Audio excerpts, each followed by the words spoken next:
হিন্দুস্তানকে গোনার টাইম নেই বাংলাদেশের মুসলমানের। বছর আপনারা বিজয় লাভ করতে পারেন নাই, কারণ রাজধানী দখল করতে পারেন না।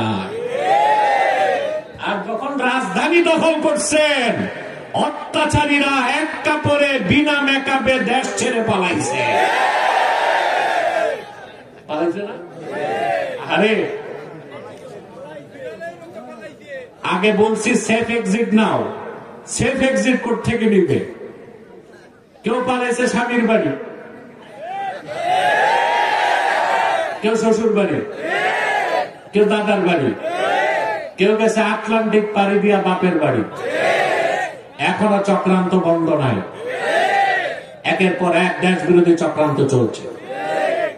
পরাজিত পতিত শক্তিকে জানাই দিতে চাই, দাদা বাবুদের সহযোগিতা নিয়ে বাংলাদেশকে অস্থিতিশীল করতে দেওয়া হবে না।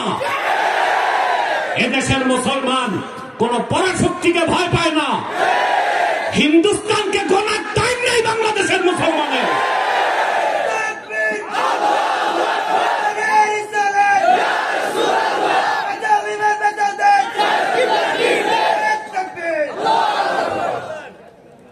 আমার ভাইরা, ওরা পার্লামেন্টে বক্তব্য দেয় বাংলাদেশে আপনার পিস কিপিং সোলজার শান্তিরক্ষী বাহিনী পাঠাইতে। কেন? আমার দেশের সেনাবাহিনী কি মরে গেছে না? পুলিশ মরে গেছে? বর্ডার গার্ড মরে গেছে?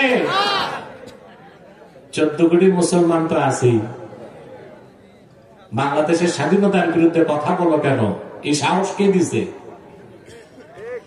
আমি তখন আমার বক্তব্যে বলেছিলাম, 2 ঘন্টা পর মমতা ব্যানার্জির বক্তব্যে 2 ঘন্টা পর আমার বক্তব্যে আমি বলেছি, বাড়াবাড়ি করলে 14 কোটি মুসলমান হাতে কিন্তু লাঠি তুলে নিবে। 28 কোটি লাঠি মোকাবেলার শক্তি ভারতের হয় না। দিল্লির লাল কেল্লায় ইসলামের পতাকা উড়াই দিব। আমি বলেছিলাম সরকারকে, ভারতের রাষ্ট্রদূতকে ডেকে শোকজ করা হোক। আলহামদুলিল্লাহ পরের দিন সকালেই রাষ্ট্রদূতকে ডেকে পররাষ্ট্র মন্ত্রণালয়ে আচ্ছা মতো ডাকাই দিছে।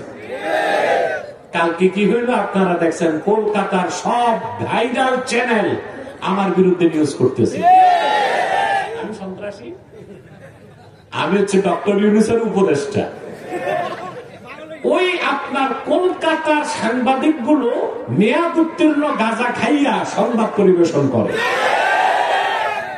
একটা আছে কি রিপাবলিক বাংলা, এই সাংবাদিক একটা পাক্কা হারামজাদা। এটা তো মনে হয় না যে সাংবাদিক। মানুষ যেভাবে সার্কাস করে, সে স্টুডিওতে একদিক থেকে আরেক দিক ওইভাবে দৌড়ায়,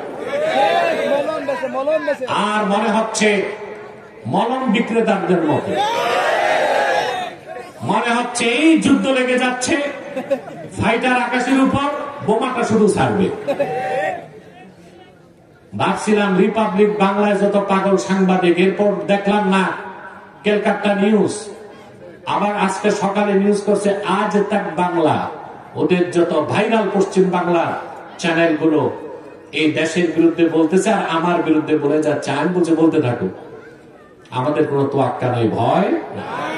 মুসলমান, একবার যদি বাংলাদেশের স্বাধীনতা হারিয়ে যায়, যুগের পর যুগ পরাধীনতার শৃঙ্খলে আবার আবদ্ধ হয়ে যাবে। অতএব দেশের স্বাধীনতা রক্ষায় আপনাদের ঐক্যবদ্ধ থাকতে হবে। রাজি আছেন না?